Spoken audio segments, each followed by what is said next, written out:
Hi everyone, thanks for watching. I'm Louise from The Dusty Jacket. I've already given you 5 books set in the past, but because 5 books are just not enough, here are 5 great historical fictions for kids, part 2.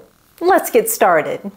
Our first book is My Louisiana Sky by Kimberly Willis Holt, which I rated 5 out of 5 stars and has a recommended reading age of 9 to 12. Tiger Ann Parker was 6 when she realized that her mama wasn't like other mothers, acting more like a younger sibling than a parent, and her father was no better, often described as slow by the men he worked with at the nursery. Tiger felt embarrassed by her parents and often wished that her mother was more like her stylish and independent Aunt Dory Kay, because then maybe Tiger could make friends and fit in. Tiger's wish may be coming true when she's given the chance to leave her small town of Seder and begin a new life in Baton Rouge. But is starting over really the answer that Tiger is looking for? Guess we'll have to wait and see. My Louisiana Sky is an immersive story that takes place during the 1950s, when the country was divided by segregation and people with developmental disorders were often institutionalized. Holt's down-home and folksy writing is front and center and instantly draws the reader to her characters and pulls you into their quaint and intimate world. The story is told from 12-year-old Tiger's point of view, and what really compelled me was how the script was flipped a bit. Explain what you mean. Most books that deal with the subject of developmental disabilities written for this age group often has either a sibling or a friend of the main character being affected. But Holt has not one, but both of Tiger's parents dealing with varying degrees of mental challenges, and this gives the story an entirely unique perspective and only increases Tiger's isolation. Combined with self-esteem, body, and self-confidence issues, and you really can't blame Tiger for wanting to leave everything she loves behind for a chance to simply be a 12-year-old girl. There are so many positive lessons to be learned from this book, and the reader struggling to be accepted is going to feel instantly connected to Tiger. It's true when they say that it's not what we have in life, but who we have in life that matters. And for Tiger, all she needed was a best friend who loves baseball, a father who had a talent for listening to the earth, and a mother who loves to dance in between the sheets drying on the clothesline under a bright blue Louisiana sky. Book number 2 is The Mighty Miss Malone by Christopher Paul Curtis, which I rated 5 out of 5 stars and has a recommended reading age of 10 to 12. The best laid schemes, O mice and men, gang aft to gly, and leave us naught but grief and pain for promised joy. Her teacher told her that it was from a poem by Robert Burns called To a Mouse. Deza didn't quite understand what those words meant, especially the gang aft to gly part, but Mrs. Needham said that it just meant that even the most carefully planned out things could go wrong. But things don't always go as planned, do they? Deza knew about this since a lot of the Malone family plans haven't been working out lately. But if there's one thing that the Malones do well, it's sticking together. After all, their motto was, "We are a family on a journey to a place called Wonderful." Before the Malones could get to Wonderful, Deza and her family would have to travel through a whole lot of awful first. Set against the backdrop of the Great Depression, homeless camps, speakeasies, and the much-hyped 1936 boxing match between Joe Louis and Max Schmeling, Curtis gives us a story centered around a tough-as-nails, plucky, and absolutely endearing main character.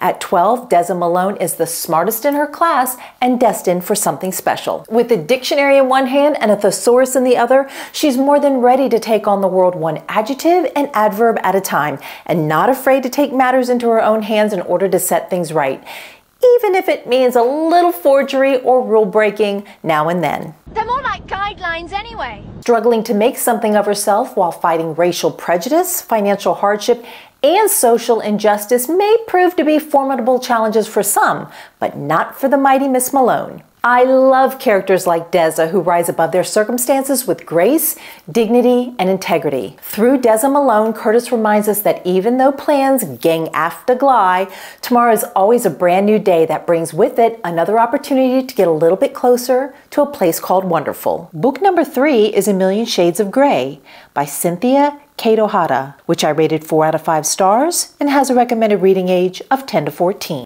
Even at 11 years old, Y-Tin knew what his future would look like. He would work with his elephant lady until she died. He would travel to Ben Mewat, then to Thailand, and finally to America. And he would open an elephant training school in Vietnam. But it's 1975 and the American soldiers have been out of Vietnam for 2 years now. Huy Tin and his tribe live in central highlands in South Vietnam, and every day soldiers from the north are advancing closer and closer to his village. The Americans called it the Vietnam War. His father called it the American War, and now this war was coming to Huy Tin's remote part of the country, and everything that his future once promised is about to change forever. You can't count on anything. It's never easy to discuss the horror and ugliness of war, especially when that discussion involves a younger audience.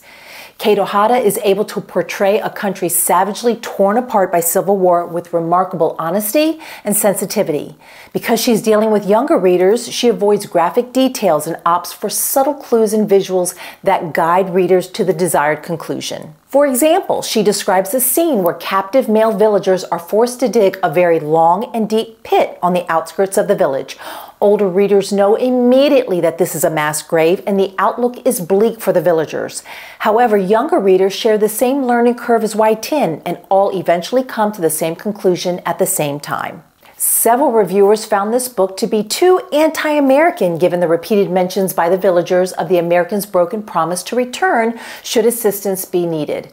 But Kate O'Hara forgoes popularity points by choosing to give us a story based on the villagers' perspective. She didn't have to do that. They are a community that is scared, helpless, and feels very much abandoned. It's an honest representation of the many thousands who are facing certain annihilation by their own government. While this book deals mainly with war and its effects, at the heart is a young boy and his relationship with his elephant. The mutual trust they have for one another and the formidable bond they share serve as the singular bright spot in what is often a rather dark and grim story. At number 4 is The Night Garden by Polly Horvath, which I rated 4 out of 5 stars and has a recommended reading age of 9 to 12. Despite the war overseas, life was fairly predictable and peaceful in the spring of 1945 for the family at East Sook Farm. 12-year-old Fanny Whitecraft had her writing, her mother Thomasina had her sculpting, and her father Old Tom had his many, many gardens, but perhaps the most mysterious and closely guarded was the night garden. Days floated by with little fanfare until Mrs. Alice Madden showed up on the Whitecraft doorstep and dropped off her 3 children, Wilfred, Winifred, and Zebediah. Now, if 3 new house guests weren't enough, throw in a UFO, ghost, psychic, several mysterious letters, mermaids, and a missing plane. Whoa. And you've got a recipe for anything but a predictable and peaceful spring. Horvath amazes and pleases with her witty dialogue and amusing situations. She not only entertains her young readers, but she manages to educate them as well. She's an English teacher's dream as she dishes out a veritable smorgasbord of delicious words to savor, such as traversed, bereft, contiguous, and ilk. Those are some pretty big words, mister. She also delights us with an assortment of quirky characters that we feel inexplicably drawn to. The Night Garden is a non-stop, heart-pumping thrill ride that provides us with many lessons, but perhaps the most valuable is when Old Tom said never, ever, ever have house guests. And Old Tom is seldom wrong. Our last book is Sophia's War, A Tale of the Revolution by Avi, which I rated 4 out of 5 stars and has a recommended reading age of 10 and up. It's 1776 and the War for Independence has arrived at Sophia Calderwood's front door. Before long, New York City is occupied by British troops and every citizen chooses a side, patriot or loyalist. To be a patriot is dangerous, but to be a spy is a death sentence. But Sophia needs to do something to help, and despite the risk, she utters 4 words that would change the course of her life and possibly the revolution. I wish to help. Avi, whose name was given to him by his twin sister Emily, who chose this name rather than calling him by his actual name, Edward Irving. Did you know that? I did not know that. Gives us a compelling and dramatic story that is about as close to an actual history book as you can get. Other than Sophia and her family, every character in this book is real. However, what I appreciate most about the story is the light Avi sheds on the darkness that was the British prisons. Those who lost their personal freedom fighting for their country's freedom endured starvation, disease, cold, filth, and neglect. A soldier whose life was spared on the battlefield most likely lost it while in prison. Evidence points to the fact that nearly 18,000 people died in Britain's New York prisons, while some 7,000 died on the battlefield. This book does get weighty with the names of numerous battles and their commanders, but readers in the upper elementary age bracket will appreciate this informative glimpse into the Revolutionary War and one of history's most famous traitors. Truly a thrilling and worthy read that ends with a highly dramatic, parallel storylines that serve as an 18th century version of Spy vs. Spy. It's a history lesson come to life. Well, that's it. I'll include a link to our Goodreads page in the comments section should you wish to read the full review of any of these books. And if you enjoyed this video, and I hope you did, please click on the like and subscribe buttons and make sure to hit the bell so that you're notified when new videos become available. Again, thanks for watching, and I look forward to bringing back some old titles so that you can make new memories, because any time is a good time to dust off a new favorite. Keep reading!